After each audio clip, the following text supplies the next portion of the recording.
নবীর একটা আদর্শের কারণে জান্নাতে যাবে। সিরত মানি আদর্শ। আর এটা আমরা কদমে কদমে মুহতাজ। কেননা এই ছোট জীবনটা যদি গ্রহণযোগ্যতা পর্যন্ত পৌঁছাইতে হয় আল্লাহর কাছে, চাই নারী হই, চাই যুবক হই, চাই বৃদ্ধ হই, যেই মানুষই হই না কেন, যেখানেরই হই না কেন, যেই বাসারই হই না কেন, যেই বর্ণেরই হই না কেন, যেই পেশারই হই না কেন, যেই সোসাইটিরই হই না কেন, এই জীবনটাকে যদি গ্রহণযোগ্যতা পর্যন্ত পৌঁছাইতে হয় কার কাছে? দুনিয়াওয়ালাদের কাছে না, মালিকের কাছে, যিনি এক ফোঁটা পানির থেকে অস্তিত্ব দিছেন, যার কাছে আবার আমাদেরকে ফিরা যেতে হবে। পালানের কোনো সুযোগ নাই। এই জন্যই কোরআন আমাদেরকে বোঝায় আইনাল মাফার।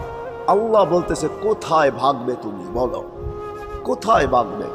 কবির কথাই সত্য, যদিও নাকি পালাও তুমি আকাশেতে লাগিয়ে সিঁড়ি, সিঁড়ি লাগাও।